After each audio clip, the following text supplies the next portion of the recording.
حضور علیہ السلام کی بارگاہ میں ایک صحابی حاضر ہوئے، عرض کی کہ یا رسول اللہ، اگر مجھے شب برات مل ہی جائے، یعنی اگر مجھے شب توبہ مل ہی جائے، شعبان کی 15ویں رات مل ہی جائے، اور اگر اللہ اس میں مجھے دعا کی توفیق دے ہی دے تو میں کیا دعا مانگوں، اللہ سے کیا مانگوں؟ حضور علیہ السلام نے اپنا دست حق بلند فرمایا۔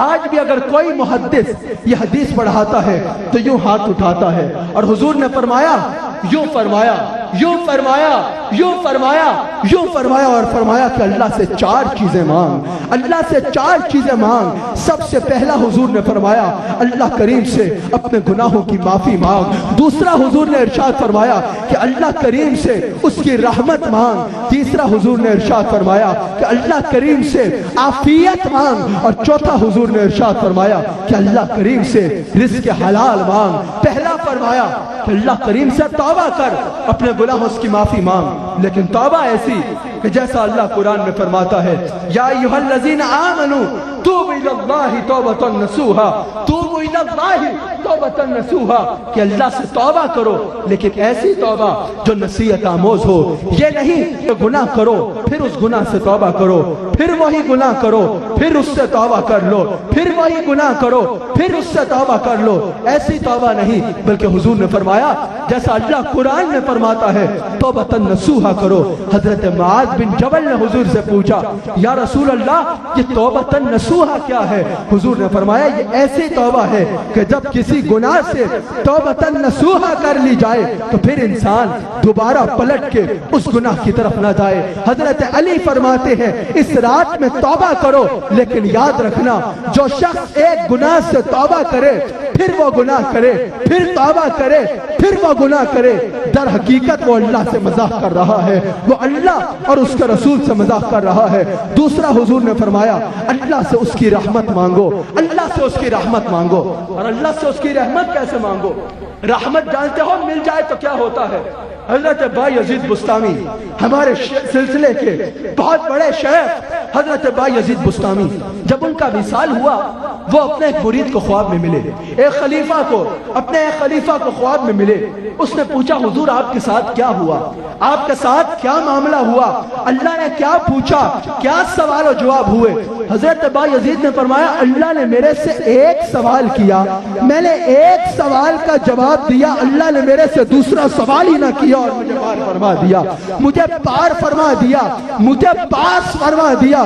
خلیفے نے پوچھا، مرید نے پوچھا حضور وہ سوال کیا تھا؟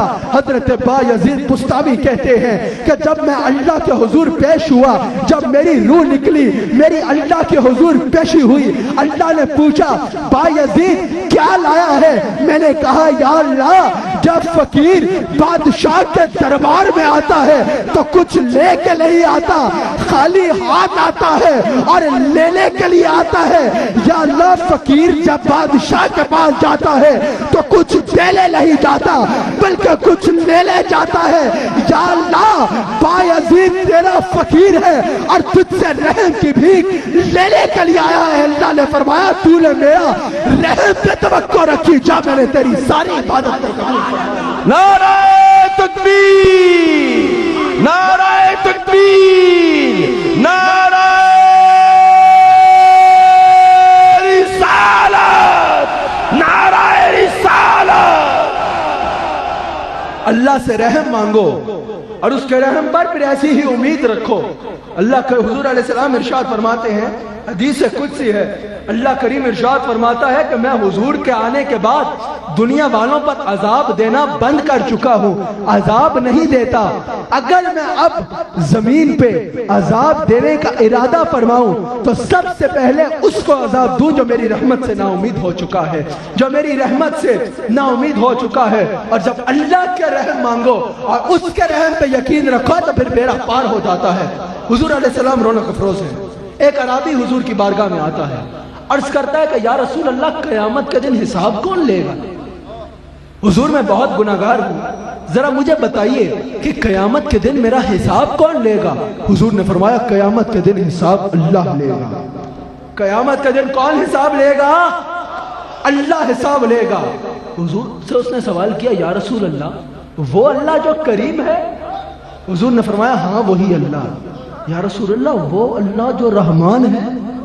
حضور نے فرمایا ہاں وہی اللہ۔ یا رسول اللہ وہی جو فرماتا ہے کہ انی انا الغفور الرحیم، وہی اللہ؟ حضور نے فرمایا ہاں وہی اللہ۔ وہ اٹھا اور روایات میں آتا ہے حضور کے سامنے رقص شروع کر دیا، رقص شروع کر دیا۔ حضور نے فرمایا یہ کیا کر رہا ہے؟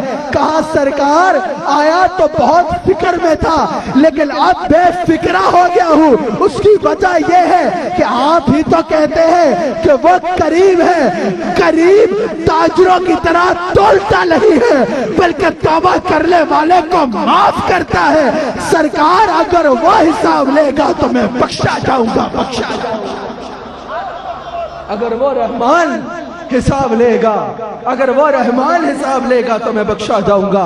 حضور فرماتے ہیں دوسرا اللہ سے مانگو تو عافیت مانگو، تیسرا اللہ سے مانگو تو رزق حلال مانگو، رزق حلال مانگو، کیونکہ حضور فرماتے ہیں جس کے پیٹ میں ایک بھی حرام کا لقمہ چلا گیا، حرام کا لقمہ چلا گیا، 40 دن تک اس کی کوئی عبادت قبول نہیں ہوگی۔ تو جب اللہ سے مانگو رزق حلال مانگو۔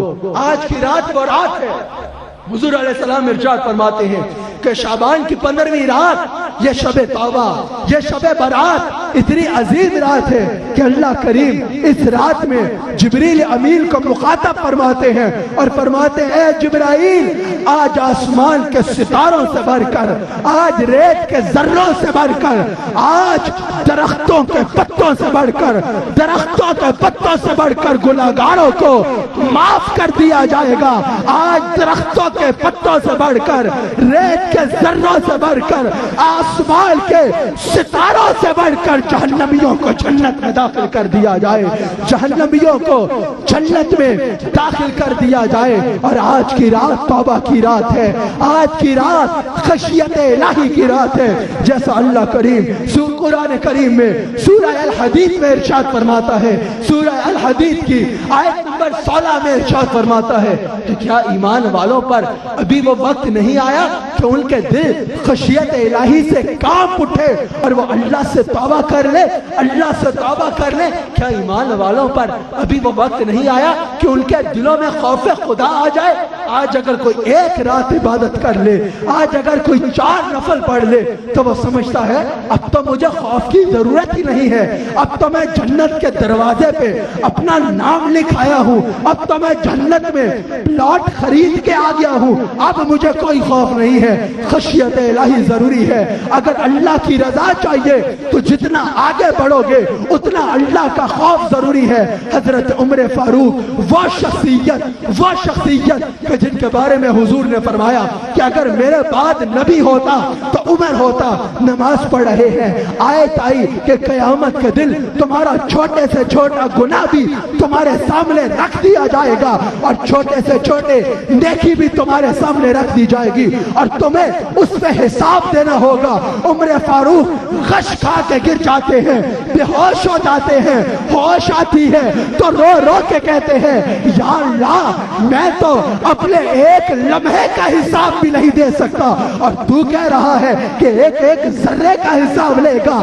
تڑپ کے کہتے ہیں کہ کاش عمر پیدا ہی نہ ہوتا، کاش عمر ایک دن کا ہوتا کہ اس کو اللہ کے حضور پیش نہ ہونا پڑتا، اللہ کے حضور جواب دینا ہونا پڑتا۔ افضل البشر بعد الانبیاء بالتحقیق سیدنا صدیق اکبر وہ ابو بکر کہ جن کے بارے میں حضور کہتے ہیں کہ ابو بکر وہ جنتی ہے، ویسے ہر جنتی جنت کو رش کے دیکھے گا، ابو بکر وہ ہے جس کو جنت رش کے دیکھے گی۔ حضور فرماتے ہیں ابو بکر وہ ہے، ویسے ہر ایک خواہش کرتا ہے کہ میں جنت میں چلا جاؤں۔ حضور فرماتے ہیں ابو بکر وہ ہے کہ جنت کا ہر کولا خواہش کرتا ہے کہ کاش ابو بکر کے قدم میرے سر کا تاج بن جائے۔ حضور فرماتے ہیں ویسے ہر شخص جنت میں جا کے خوش ہوگا، ابو بکر وہ ہے کہ جب ابو بکر جائے گا جنت ابو بکر کا استقبال کرے گی اور جنت کا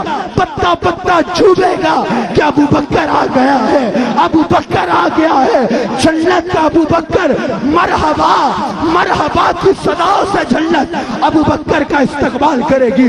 وہ ابو بکر صدیق جب کوئی خشیت الہی کی آیت پڑھتے تو تڑپ تڑپ کے کہا کرتے یا اللہ کاش ابو بکر ایک درخت ہوتا جس کو کاٹ دیا جاتا، کاش ابو بکر گھاس ہوتا جس کو کوئی جانور کھا جاتا کہ قیامت کے دن ابو بکر تیرا سامنا کرنے کی جرات